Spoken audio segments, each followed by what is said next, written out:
you, Sheila.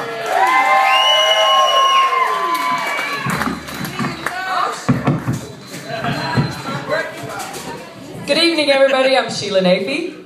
Thank you guys for coming out and supporting live comedy. We got about 5 wonderful comics that are going to perform before you and before Freak Juice. Juice makers in the house, how many of you are there? Woo! How many of you guys came to hear comedy? Awesome. Like I said, I want to thank Bobby Sox for allowing us to get up here and try to tell some jokes. Thank you very much. Bobby Sox is a wonderful bar. They host karaoke, DJs, local musicians, and now comedy. Woo!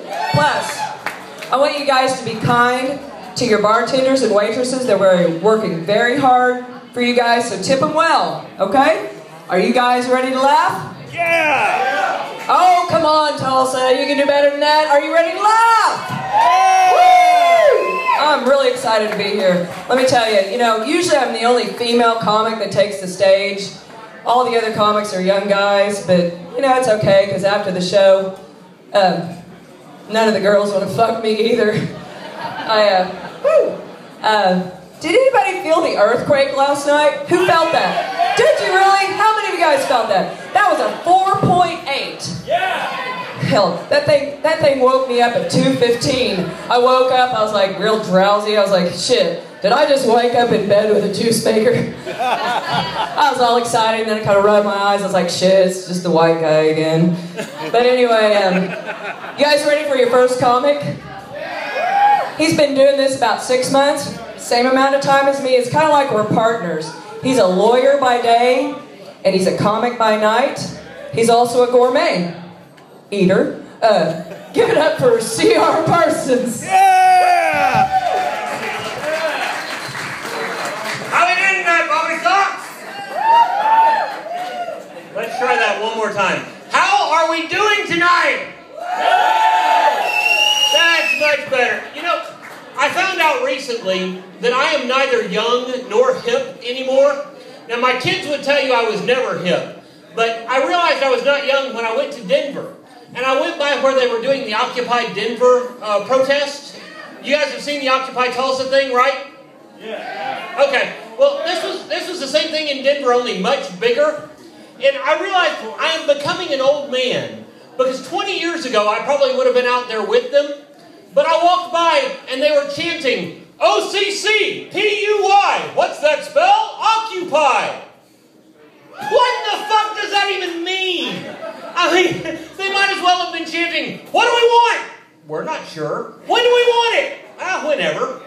And this is an entire anti-corporate, anti-big business movement that has been put together on iPods, iPads, iPhones, iMacs, whatever. It doesn't make any sense. It's kind of like having Michael Vick sponsor your PETA rally. Or having BP sponsor your environmental rally. It doesn't make sense. But, I realize I am getting older. Now, I turned 40 this year. Which, for some of you guys, may not sound that old, but trust me, for me it is. I never expected to make it to 40. My dad passed away when he was 34 years old. So 40 was not something I expected to hit. Had I known I was going to live this long, I might have done a few things different, like, I don't know, eat a salad, take the stairs, stay the fuck single. But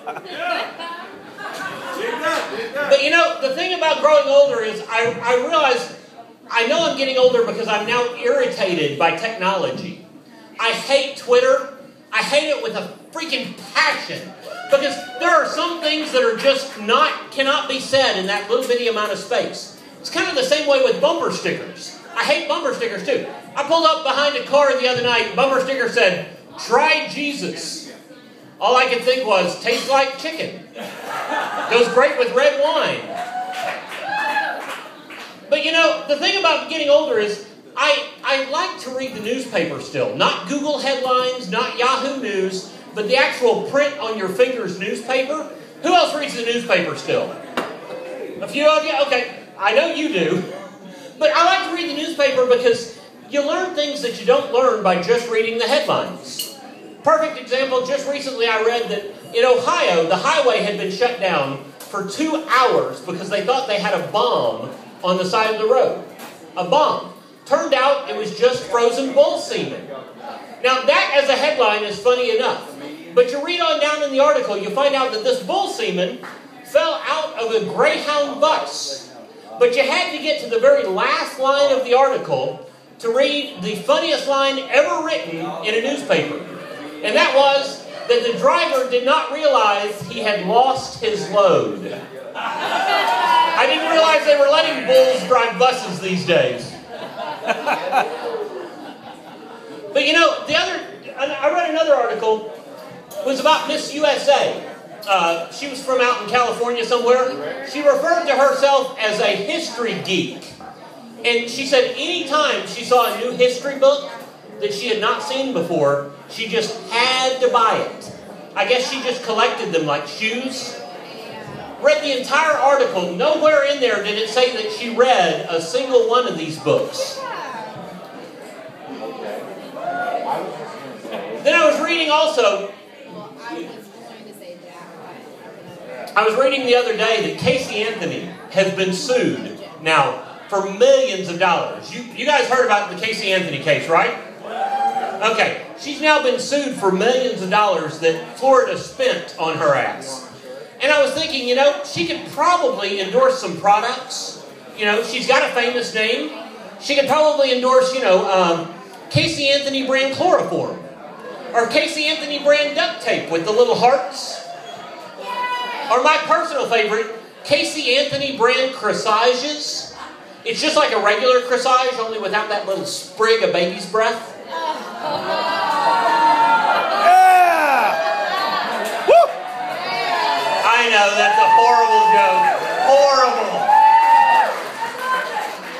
But you know I'm getting older because you guys all know, I mean, everybody knows that things happen to your body when you get older. You know, gravity begins to take hold. You know, for you ladies, these become these. Well, what they don't tell you is the same thing happens for us guys.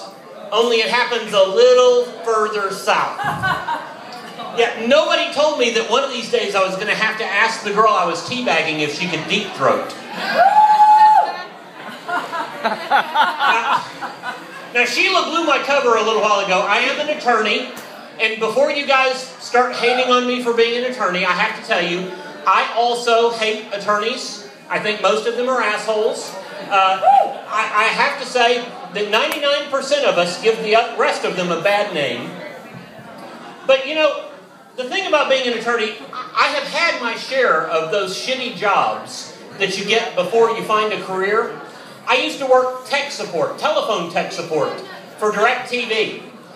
So I was one of those guys that you would call up and I would tell you to turn it off and turn it back on. But doing telephone tech support, you know, it was amazing. I had never even been to India before I got that job. And I also worked at Avis Rent-A-Car. I was a mechanic for Avis Rent-A-Car. And that worked beautifully until I blew a tranny. I mean, don't get me wrong. No, I didn't mean that. I mean, destroyed a transmission. That's what I meant. That's what I meant. Oh. But you know, I've always been told that you should dress for the job that you want, not for the job that you have. How many of you guys have heard that?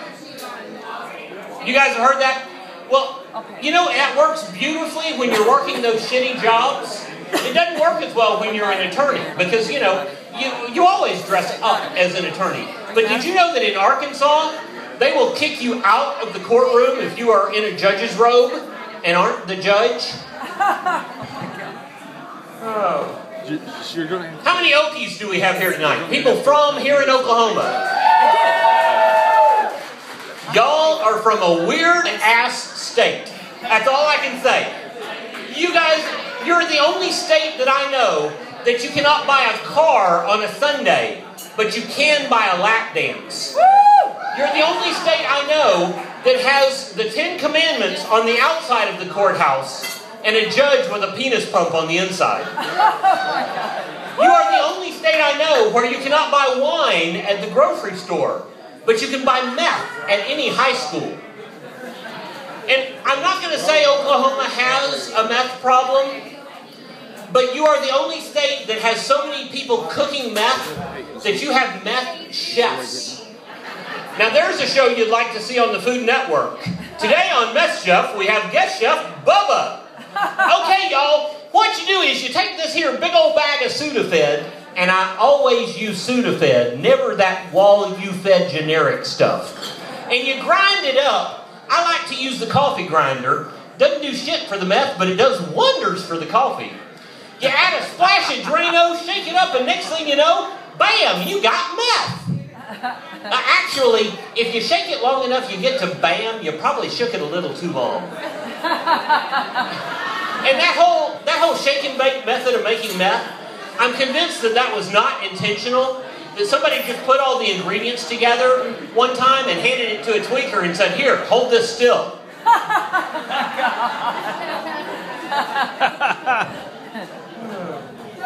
I am a married gentleman. You're way more excited about that, Sheila, than I am. I've been married for 12 years, so all of this is spoken for. But like I said, I've been married 12 years, and so my wife tells me this is available to whoever will take it. Oh, my wife has been married before, and so occasionally, once in a while, I get introduced as the first husband, or the second husband. But let me introduce her one time as the first wife, and I never hear the end of it. She just changed jobs recently. My wife is a school teacher, by the way. She changed districts, and she had to fill out all of that insurance paperwork. You know how it is when you change jobs, you got to do all of that. Well, she came home the other night and she said, "You know, I have upped your life insurance just in case something might happen to you." Like I said, my dad died at 34, so I thought that was very sweet of her. Until I read her Facebook, and I saw that she had changed her status from married to widowed.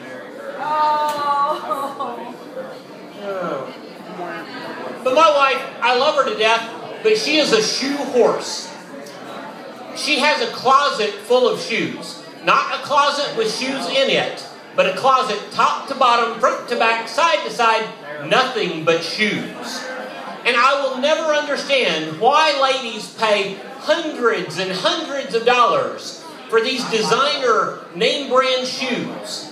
Because ladies, if you are ever interested in a guy who knows the difference between patent leather peep-toe Jimmy Choos and patent leather peep-toe Christian Louboutins, trust me, he's not interested in you.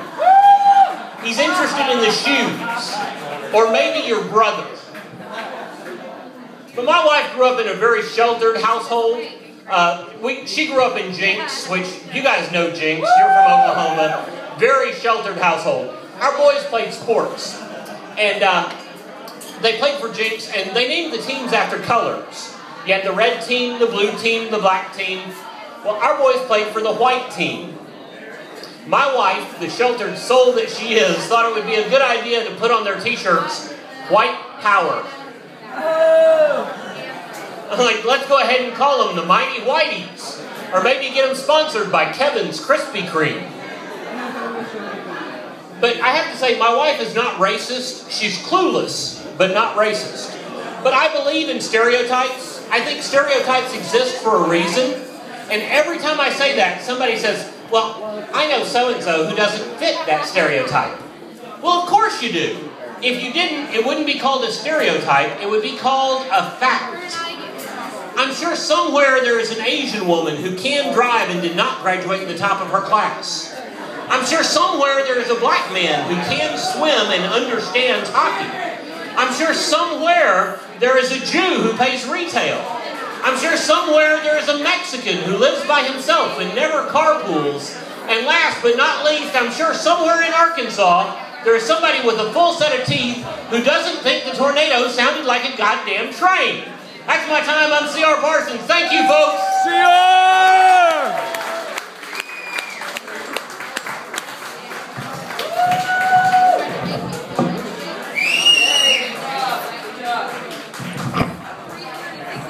Give it up one more time for C.R. Parsons. Woo! Thank you guys for being such a great audience. Oh my God. This is probably the best audience I think.